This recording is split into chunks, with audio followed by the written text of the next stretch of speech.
Bonjour, on se retrouve dans cette vidéo pour la correction des exercices sur le chapitre qui porte sur les énergies. Dans l'exercice 1, on va parler des conversions d'énergie et en particulier ce qui se passe par exemple lors d'un accident. Donc on a un texte qui nous décrit une situation où il y a des différentes conversions d'énergie et on va falloir compléter les mots qui manquent. Fred prend sa voiture pour se rendre au travail. Le moteur de sa voiture utilise de l'essence. Et donc l'essence, il faut préciser ce que c'est comme type d'énergie. Comme l'essence est capable de faire une combustion et qu'une combustion c'est une transformation chimique, l'essence va contenir de l'énergie chimique. Et grâce à ça, elle va se mettre en mouvement. Elle récupère donc de l'énergie, alors comme elle se met en mouvement, elle va récupérer de l'énergie cinétique. Lors du fonctionnement de la voiture, le moteur s'échauffe. Une partie de l'énergie chimique est donc convertie en énergie thermique.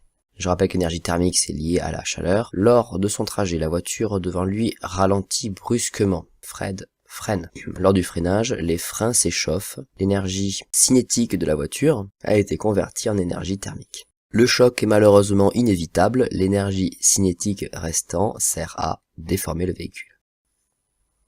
Exercice 2. Donc là, on va parler du rugby. Pour passer à la défense, les rugbymen ont besoin d'un maximum d'énergie cinétique. Donc ça, c'est l'hypothèse de départ. Un ailier a une masse de 80 kg et est capable de courir à 34 km/h. Alors qu'un pilier est bien plus lourd, 110 kg, mais court un peu moins vite, à 28 km/h. Calcule l'énergie cinétique des deux rugbymen. Donc il faut connaître la formule de l'énergie cinétique qu'on a vue lors de l'activité sur les accidents.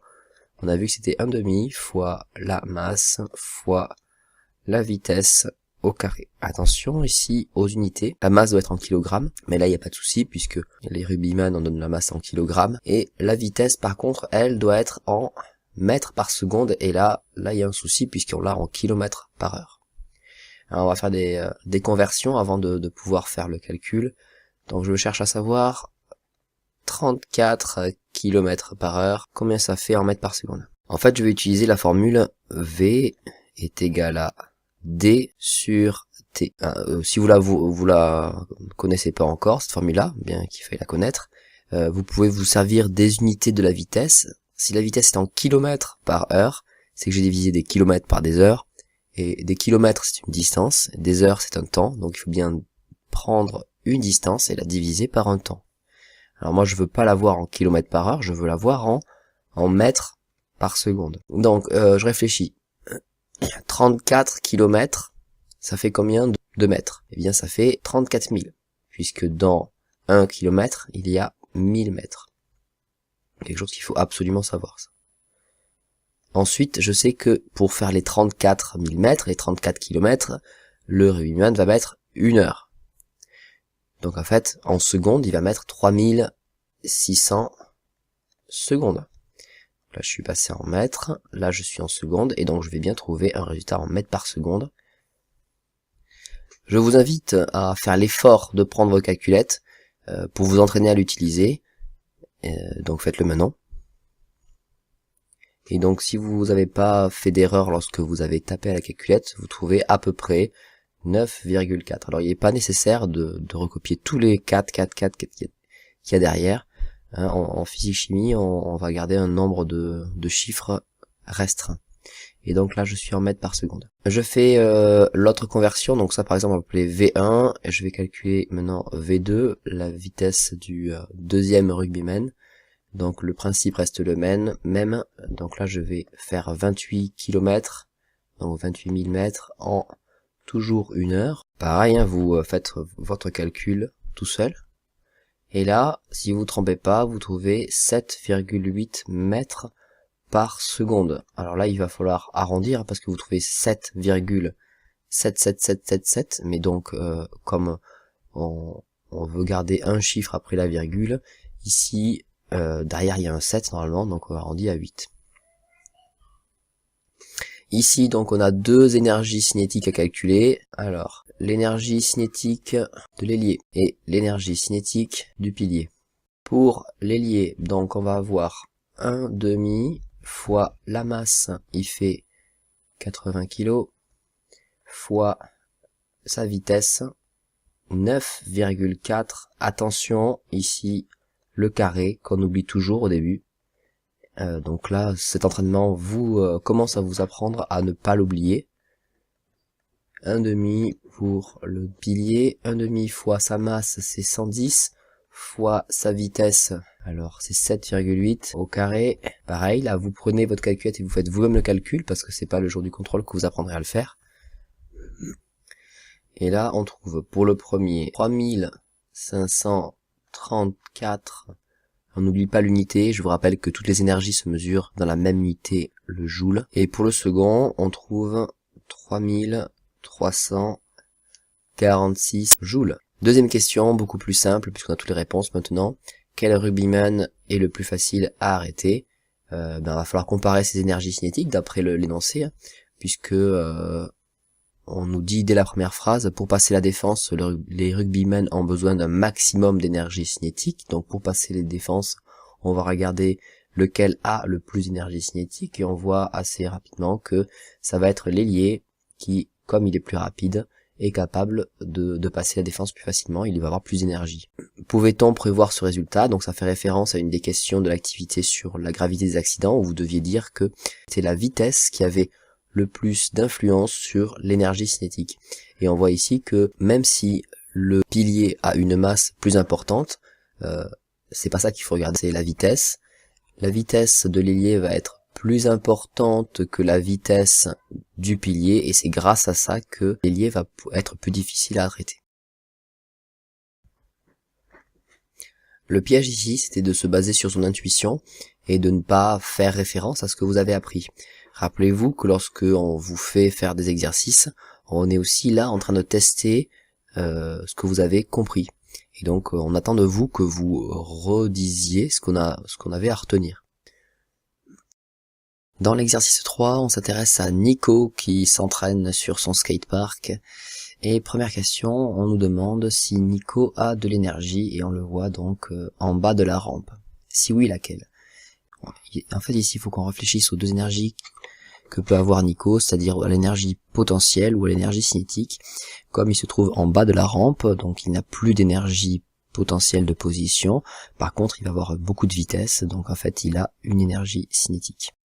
Petit 2, sachant que sa masse est de 70 kg et que sa vitesse est de 8 mètres par seconde, calculer son énergie mécanique. Alors on insiste sur le fait que ce soit l'énergie mécanique, mais ici ça n'a pas beaucoup d'importance puisque l'énergie potentielle de position va être égale à 0 puisqu'il est en bas de la rampe. Donc l'énergie mécanique, je vous rappelle, c'est la somme de l'énergie potentielle de position et de l'énergie cinétique. L'énergie potentielle de position, comme il est au niveau du sol, il est en bas de la rampe, elle va valoir 0, par contre, eh bien, il va falloir calculer donc l'énergie cinétique de Nico.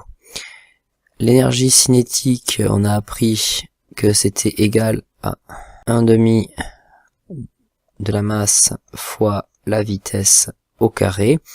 Ici, on va pas avoir de problème d'unité puisque la masse est déjà en kilogrammes, donc fois 70, fois la vitesse qui est déjà dans la bonne unité, en mètres par seconde, donc fois 8 au carré. Là, je vous invite à prendre votre calculette pour faire ce calcul-là. Et on trouve que Nico a une énergie cinétique de 2240 joules. Donc on en déduit que l'énergie mécanique de Nico, c'est 2240 joules. Question numéro 3. Nico commence à remonter sur la rampe, décrire la conversion d'énergie qui a lieu. Donc en fait ici, Nico a de l'énergie cinétique, mais il va vite, il est en mouvement. Au fur et à mesure qu'il va monter sur la pente, son énergie cinétique va diminuer, sa vitesse diminue. Par contre, son énergie potentielle de position, elle, augmente. Donc en fait, ce qui se passe, c'est que l'énergie cinétique est convertie en énergie potentielle de position. Question 4, il atteint le haut de la rampe. Et on sait que donc il n'a plus de vitesse. Là, il va falloir en déduire que s'il a plus de vitesse, il a plus d'énergie cinétique. Quelle est maintenant son énergie mécanique justifiée? Alors ici, on peut pas répondre de manière exacte à la question, puisque dès qu'il y a conversion d'énergie, comme c'est le cas, puisqu'on l'a dit à la question numéro 3, une partie au moins est convertie en énergie thermique. Seulement, cette partie-là, dans ce cas précis, est toute petite. Donc on va la négliger, on va supposer égale à 0. Donc en fait, on peut supposer que toute l'énergie cinétique de départ a été convertie en énergie potentielle de position. Donc ici on peut dire que l'énergie mécanique, définie comme étant l'énergie cinétique plus l'énergie de position, est égale à 0, puisque l'énergie cinétique est égale à 0, du fait que Nico n'a plus de vitesse, plus de l'énergie de position. Cette énergie de position vaut maintenant 2240 joules, puisque toute l'énergie cinétique a été convertie en énergie de position. Question 5. Nico repart en essayant d'aller plus vite. En bas de la rampe, il a maintenant une énergie cinétique égale à 2500 joules. A-t-il réussi à partir plus vite? Justifie. Donc on savait qu'avant l'énergie cinétique était de 2240 joules. On sait aussi donc maintenant c'est 2500 joules, donc on voit que l'énergie cinétique a augmenté. Alors elle peut augmenter pour deux raisons, soit parce que la masse augmente, soit parce que la vitesse augmente. Ici a priori la masse de Nico n'a pas changé, il n'a pas grossi entre temps. Donc son énergie cinétique n'a pu augmenter que par une augmentation de sa vitesse. Question petit b. En utilisant la formule qui permet de calculer l'énergie cinétique, en déduire la vitesse de Nico en mètres par seconde. Alors là c'est un petit peu de mathématiques. On sait que l'énergie cinétique, on l'a déjà vu, c'est 1/2 fois la masse fois la vitesse au carré. Le problème c'est qu'on connaît déjà l'énergie cinétique et qu'on va vouloir déterminer la valeur de la vitesse. Donc en fait cette relation-là, il va falloir l'inverser. Cette relation-là, elle est équivalente à la relation suivante. Donc je vais recopier cette relation-là.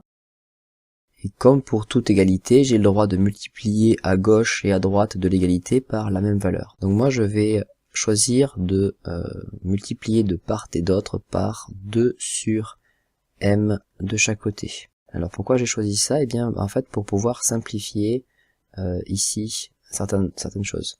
Ici si j'ai un 2 en haut et un 2 en bas, les deux se simplifient. Ici j'ai un m en bas, un m en haut, ça simplifie. Et donc je trouve une relation de la forme 2 sur m fois EC est donc égal à V au carré. Donc je suis presque à la fin puisque je connais une formule qui me permet de connaître V au carré. Alors peut-être pour simplifier on va en rester là simplement. Donc V au carré je vais l'exprimer. Donc c'est 2 divisé par m. 2 je le recopie. M on sait que ça vaut 70 kg et EC on sait que ça vaut 2500. Donc je sais en fait que V au carré est égal à 111,43. Alors ici c'est V au carré, donc il va falloir que j'en déduise V. Pour en déduire V, il faut prendre la racine de part et d'autre. Donc la racine de V au carré ça fait V. Et là, donc V est égal à racine carrée de 71,43. On trouve ainsi que la vitesse de Nicolas est de 8,45 mètres par seconde. Et on se rend bien compte que la vitesse de Nico a augmenté, il était à 8 mètres par seconde, maintenant il est à 8 mètres 45 par seconde. Question petit c, il va falloir convertir cette vitesse en kilomètres par heure.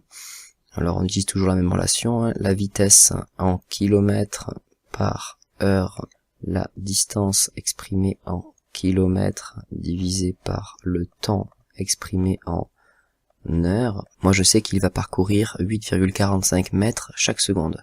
Donc en une heure, il va parcourir 3600 fois plus, puisqu'il y a 3600 secondes dans une heure.